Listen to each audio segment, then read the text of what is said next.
Nifty अपने resistance को नहीं कर पा रहा है ब्रेक। कौन कौन से स्टॉक्स में पोटेंशियल है वो भी हम करेंगे चेक। जय हिंद दोस्तों, मैं हूं आपका ट्रेडिंग वाला।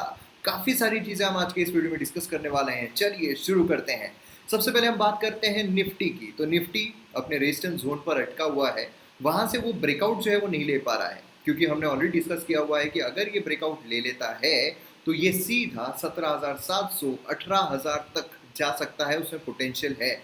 मगर पिछले 2 दिन से अपने रेजिस्टेंस जोन में वो अटका हुआ है। रेजिस्टेंस जोन कौन सा है ऑलरेडी हम डिस्कस किया हुआ है। ये जो आप रेड लाइन देख रहे हो, मतलब 17,500 कि आप समझ लीजिए ये एक रेजिस्टेंस जोन यहाँ पर बना हुआ है, जहाँ से जो निफ्टी है वो ब्रेकआउट नहीं ले पा रहा है। कोशिश जरूर कर रहा है लेकिन फिर भी उसे ब्रेकआउट जो है वो नहीं मिल पा रहा है। जस्ट आप यहाँ पर देख सकते हो कि उसे टच कर रहा है और टच करके देन वापस रिटर्न आ रहा है। पिछले 2 दिन से तो रेड कैंडल जो है वो हमें दिखाई दे रही है। यहाँ से काफ़ी अच्छे तरीके से यहाँ पर रैली जो है निफ्टी ने पकड़ी थी और ऐसा लग रहा था कि अभी ऊपर जा सकता है। अब देखिए यहाँ पर दो चीज़ें हैं। पहली तो ये है कि जो आरबीआई है उनकी तरफ से 50 पॉइंट यहाँ पर हाइक जो है वो किया गया है, तो वो भी एक सेंटीमेंट यहाँ पर देखने को मिला। आज के ही हमने अगर ट्रेडिंग देखी हो तो आज के इसमें ही देखने को मिला था। दूसरी चीज़ जो यहाँ पर आती है वो है यूएसए। यूएसए की तरफ से भी काफ़ी जो नेगेटिव बातें हैं वो देखने को मिल रही है। हालांकि वहाँ पर जो जॉब है वो इंक्रीज कर दिए गए हैं, लेकिन स्टिल यहाँ पर जो नेगेटिव बातें हैं वो यहाँ पर देखने को मिल रही है। तीसरी चीज़ है चाइना ताइवान की, लेकिन हमारे जो आरबीआई गवर्नर है उन्होंने कहा है कि वहाँ पर जो कुछ भी हमारे मार्केट में कोई फर्क पड़ने वाला नहीं है। तो खैर ये तो चीज़ अलग हो गई। दूसरी चीज़ जो यहाँ पर दिखाई देती है चार्ट वाइज, क्योंकि हम चार्ट को एनालाइज करते हैं, तो चार्ट वाइज अगर हम देखें तो यहाँ पर आप देख सकते हैं हैमर जैसा पैटर्न आपको नजर आ रहा है ना, इन्वर्टेड हैमर जैसा पैटर्न आपको नजर आ रहा है। तो ये जब भी बनता है ऐसा बोला जाता है कि भाई ये बियरिश पैटर्न दिखाता है। ये हम कैंडल स्टिक जब डिटेल में देखेंगे उस टाइम में आपको हर कैंडल के बारे में डिटेल में बताऊंगा। अभी आप इतना समझ लीजिए कि एक इन्वर्टेड हैमर या हैमर जो आपको नजर आ रहा है ये बेसिकली डाउनफॉल जो है वो दिखाता है कि यहाँ पर जो सेलर्स हैं काफ़ी एक्टिव हो गए हैं, डाउनफॉल यहाँ पर आ सकता है। डाउनफॉल कितना आ सकता है, तो पुल बैक जितना डाउनफॉल जो है वो हमें यहाँ पर दिखा, क्योंकि पुल बैक जो है वो अभी भी सीमित है, मतलब अभी तक मिला नहीं है।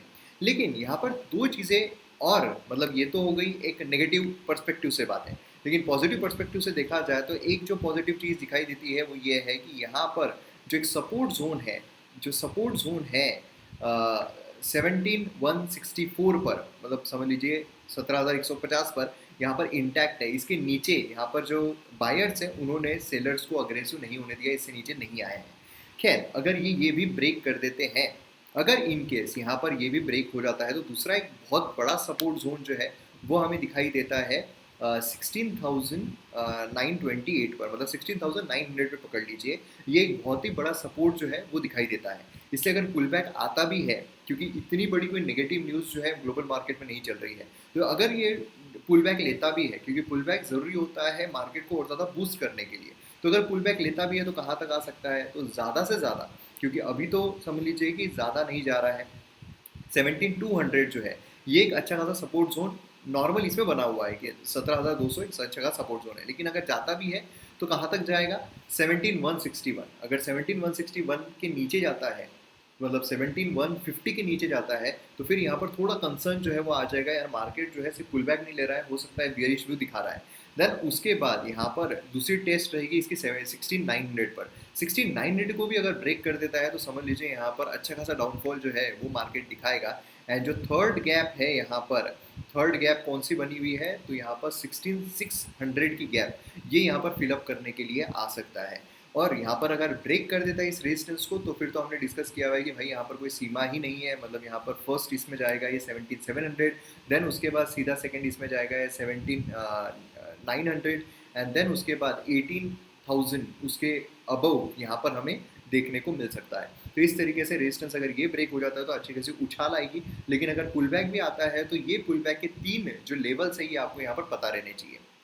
बाकी अगर हम ग्लोबल सिनारियो भी देखते हैं तो यहाँ पर ग्लोबल सिनारियो जो है इतना नेगेटिव सेंटीमेंट जो है दिखाई नहीं दे रहे हैं।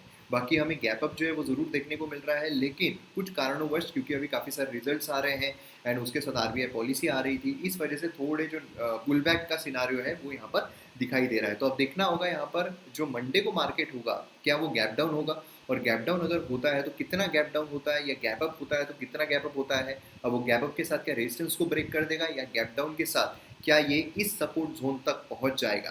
तो ये सब सारी चीज़ें जो है वो देखने वाली बात होगी। तो मैं उम्मीद करता हूँ आपने कोई भी ओवरनाइट जो यहाँ पर पोजीशन है वो नहीं ली है। और अगर मंडे को आप थोड़ा मार्केट जो उसको एनालाइज कीजिएगा, सीधे जंप मत कीजिएगा कि हाँ भाई सीधा हम यहाँ पर आ जाते हैं। तो थोड़ा मार्केट को एनालाइज करके उसका ट्रेंड समझ के आप यहाँ पर ट्रेडिंग करिएगा, जिससे कि आपके पैसे जो है वो वेस्ट ना हो, अच्छे तरीके से वो आपका जो पैसा है वो मल्टीप्लाई हो जाए। हालांकि अगर आपने आज देखा हो तो काफ़ी सारी, मतलब आज भी हमें इनसाइड बाय जो हमारी स्ट्रेटेजीज हमने डिस्कस की हुई है, वो स्ट्रेटेजीज बहुत सारी काम आई है, जिससे कि आप आज भी बहुत सारा पैसा जो है बना सकते थे। तो ये तो हो गई निफ्टी की बात। एंड सेम जो ट्रेंड होता है वो सेम बैंक निफ्टी का भी होता है, इसलिए अगर निफ्टी ऊपर जाएगा तो बैंक निफ्टी भी ऊपर जाएगा। इसलिए हम बैंक निफ्टी के लेवल्स जो इतने ज़्यादा टेस्ट नहीं करते हैं। जो स्ट्रेंथ है वो वेरी वेरी करती है, लेकिन जो एक ट्रेंड होता है वो दोनों का सेम ही चलता है almost most of the time. तो अब यहाँ पर हम थोड़े स्टॉक्स की बात कर लेते हैं। तो पहला स्टॉक जो यहाँ पर ज़बरदस्त देखने को मिल रहा है, जिसने अपना जो एक ब्रेकआउट कैंडल दिया है, वो है ओरिएंटल होटल्स का। ओरिएंटल होटल आप देखिए यहाँ पर अच्छा खासा लाइफ टाइम इसने एक ब्रेकआउट कैंडल जो है वो दिया है। जो यहाँ पर हमें 69 का एक रेजिस्टेंस दिखाई दे रहा था, उसको यहाँ पर इसने ब्रेक कर दिया है और अब यहाँ पर ये सीधा 73 पर पहुँच गया है। तो अच्छा खासा एक ब्रेकआउट देखने को मिला है। थोड़ा पुल बैक आ सकता है, थोड़ा रिटेस्ट जो है यहाँ पर हो सकती है, मतलब फिर से हो सकता है कि यहाँ पर 69 जो है वो दिखाई दे एंड देन यहाँ पर ऊपर जाए। लेकिन एक अच्छा खासा हमें यहाँ पर एक ब्रेकआउट कैंडल जो है वो दिखाई दे रही है, जिसको अपने रेडार में रखना बहुत इंपॉर्टेंट है। और हो सकता है कि आगे आने वाले टाइम में अच्छे खासे रिटर्न जो है वो प्रोवाइड करे, क्योंकि बहुत ही मिनिमल इसमें स्टॉक जो है वो मिल रहा है। अच्छे खासे इस पर आप ले सकते हो एंड देन कुछ समझ लीजिए मिड टर्म के लिए, एंड देन मिड टर्म के बाद इस पर अच्छा खासा रिटर्न जो है आप लेकर मार्केट से निकल सकते हो। तो ये एक अच्छी चीज़ हमें दिखाई दे रही है ओरिएंटल होटल की। दूसरी चीज़ अगर हम यहाँ पर देखते हैं तो हमें पीआई इंडस्ट्रीज़ जो है ये भी एक अच्छा खासा स्टॉक दिखाई दे रहा है, क्योंकि इसने भी एक अपना ब्रेकआउट कैंडल जो यहाँ पर दिया है। आप देख सकते हो कि ये जो एक रेजिस्टेंस जोन, दो रेजिस्टेंस जोन बने हुए थे, दोनों को यहाँ पर ब्रेकआउट देके एक अच्छा खासा कंसोलिडेशन देकर यहाँ पर एक ब्रेकआउट कैंडल जो है बाहर नजर आ रही है। तो यहाँ पर एक ब्रेकआउट कैंडल देखने के बाद जो फर्स्ट टारगेट है हम यहाँ पर 3338 का यहाँ पर सेट कर सकते हैं।